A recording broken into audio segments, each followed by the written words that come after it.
This chapter on genetics is probably one of my favorite chapters in the book, and I think that's because a lot of the types of problems that we work in genetics are like puzzles, and puzzles are something that I really enjoy, whether they're word games or whether they're number puzzles like Sudoku.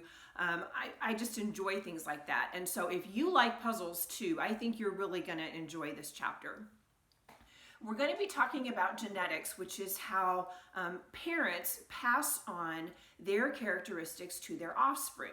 Now, if you recall, when we talked about meiosis, we said that one diploid cell splits into 4 haploid cells, and we're going to focus specifically on a male diploid cell, although the same characteristic is going to happen for females, except you do end up with 1 egg and 3 polar bodies that aren't functional as far as reproduction goes.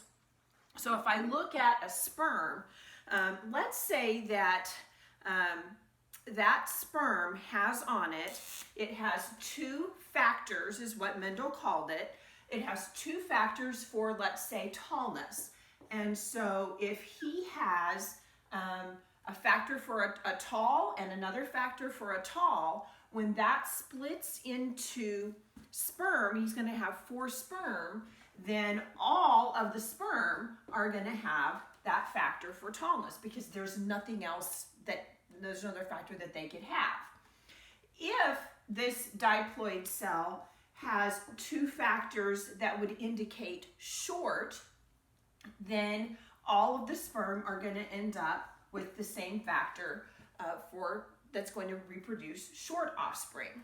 Now, if you would happen to have a diploid cell that has 1 factor for tall and 1 factor for short, the characteristic of this particular organism is going to be tall, because what Mendel found was that in the case of tall plants and short plants, tallness was dominant.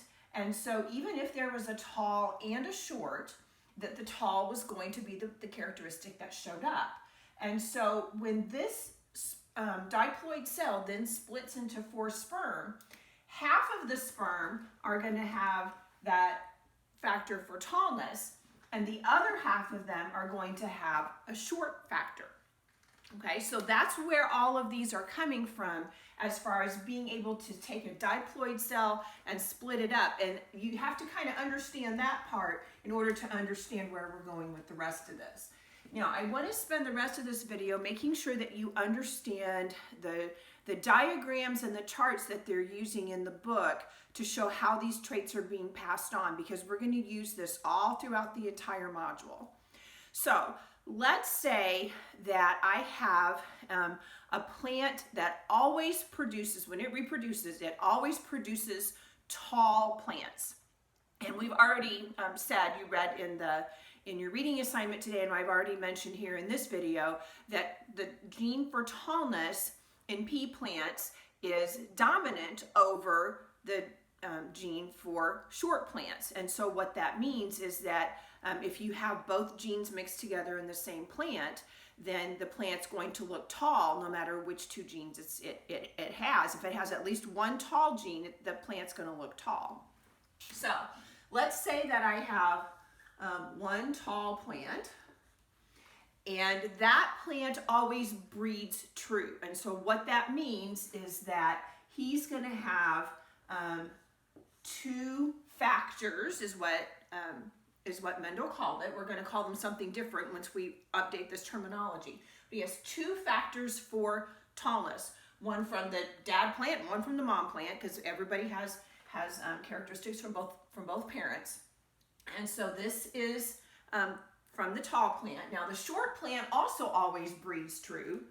And if it always breeds true, what that means is it's going to have also 2 factors, but both of them are going to be for a short plant. Now, you may be wondering why, if obviously T for tall makes sense, but how come I use a little t? Why don't I use an S? Well, the reason that we do that is because what we want to show is that the one trait is dominant over the other trait, and if we start mixing our letters together, then it's going to get really, really confusing when we start trying to look at more than one trait at a time. So if I want to look at the height of the plant as well as the seed color, if I want to look at the height of the plant as well as the texture of the seed, and I start using too many different letters, it gets really, really confusing. So that's why we choose one letter for one particular trait. So although T does stand for tall, the T's are going to talk about the overall height of the plant. So then what I'm going to do is I'm going to make a square to show the possibilities that can happen when these two plants are crossed with one another. Now they both breed true, so that means if they just were cross-pollinated with themselves, which of course you can do with plants, then tall plants would always breed tall plants. The short plants always bred short plants, and so that's how we know what their factors were, because they never came up with anything else. Now, you do not have to use different colors when you do these squares like this, but I'm going to do them this time so that you can see where each one of these is coming from. Do it if it helps you, but again, it's not necessary. So I'm going to use a blue for these factors up here. So this offspring right here is going to have to get the capital T from here, and this offspring down here is also going to get this capital T from here. This capital T is going to go to both of these two offspring like this. Okay?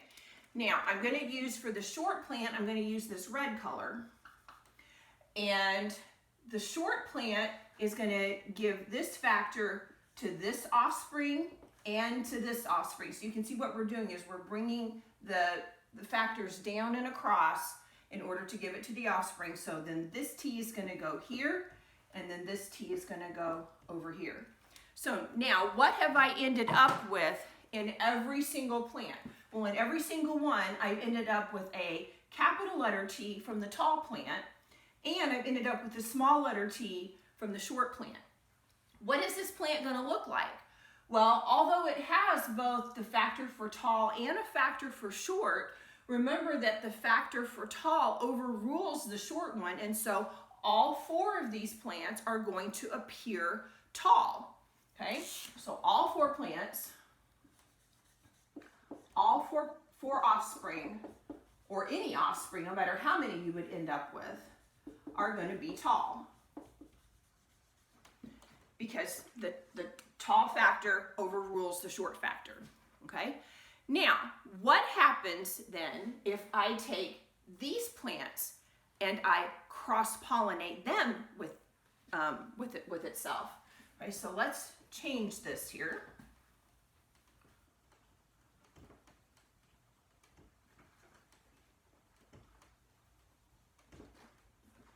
Okay, so now I have, from what the offspring that I had before, I had both a capital T and a little t, and I had a capital T and a little t. And if you remember, both of the plants appeared tall, but now their factors are different. So now we're going to do the same thing. I have a capital T and a little t, and I'm going to make these guys blue, and I'm going to make these guys red, and then I am going to cross-pollinate them. So I'm going to take this one and this one, and I'm going to bring them down here so they are together. So I have a capital T from this plant, and I have a capital T from this plant, okay, for this offspring. Now for this offspring, I'm going to bring these two down together, and we always write the capital letter first, no matter which parent it comes from. So I'm going to have the capital T is going to come from this one, and then I'm going to bring this little t down here from this one, okay? Once again, for this offspring, I'm going to bring this one down and this one across, so they are going to come together. So I get a capital T from this offspring and a little t from this offspring. Okay, and then for this offspring down here in the corner, I'm going to bring this one and this one together, and so I'm going to get a little t from this parent, and I'm going to get a little t from that parent. All right, so there are my four offspring that that are possible from this cross. And so what are these going to look like? Well, this one has two factors for tall, so this plant is going to look tall. This one has a capital T and a little t, and remember, this one is going to overrule, the capital overrules the little one, and so this plant will look tall. This one also has a capital T and a little t, so this plant will appear tall, but this one has two little t's. It doesn't have a tallness factor, it only has the factor for shortness, and so this plant is going to come up short. So even though it had two tall parents, 3 of the offspring will be tall, but one of them is going to be short if I had 4.